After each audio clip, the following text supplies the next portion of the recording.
Vice President Jonathan was easily put in a position where they can easily take him out in coup when President Musa Yaradua was out of the country. We all know that the president is the chief of the armed forces, commander-in-chief of the armed forces, but what was given to him at that then was not that title.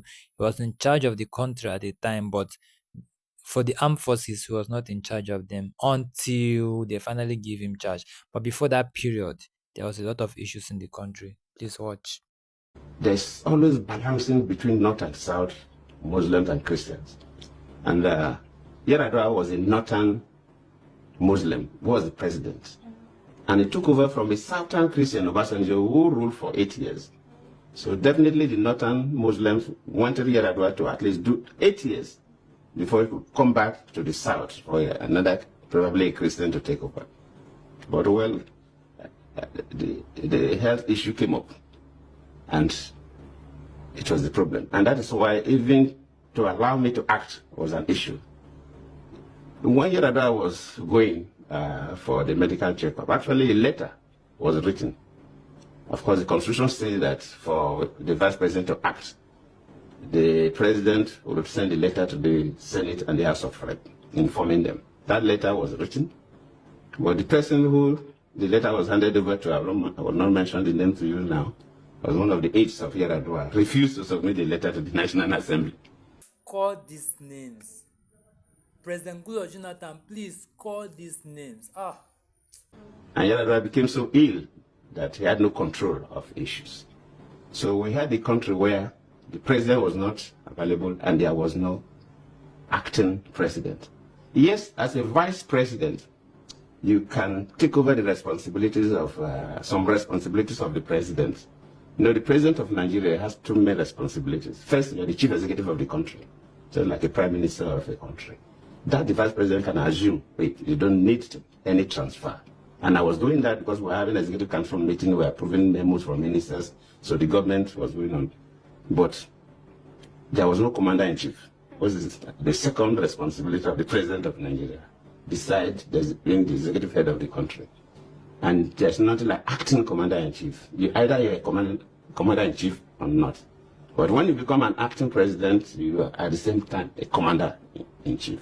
So that was lacking, and no country allows that gap. A country like America, they don't allow that gap at all. Yes. If American president wants to, even if it's a Whitlow, that he require anesthesia, that he will be off for 5 minutes, he will hand over to the vice president. Yes. Before that procedure. Immediately regain consciousness to take over. But we stayed for some time. And that led to what they call the doctrine of necessity. When the National Assembly felt that the country was in a situation where it was not expected, they now have to initiate this doctrine of necessity, and they now made me to act as the president without the letter from Yaradua. So the country was tense. Yes. And under this North-South divide, Christian-Muslim divide, it was really tense. And every day I was hearing about coup. I remember one day, I will not mention the names of some of my friends, came to look, Vice President, that time I was not even acting. They have not even moved the doctrine of necessity. I was still the vice president. No, you don't have to sleep here. You have to come and sleep in my guest house, and so on. I said, no, I will stay in the state house. If anybody wants to kill me, it's better you kill me in the state house, so the Nigerians will know that they assassinated me in the state house. They know I have not committed any offense. If I decided to go and stay in a guest house, and wherever I'm going, security people would know. And if people go and kill me there, they will now say Indian girls brought apple to kill me.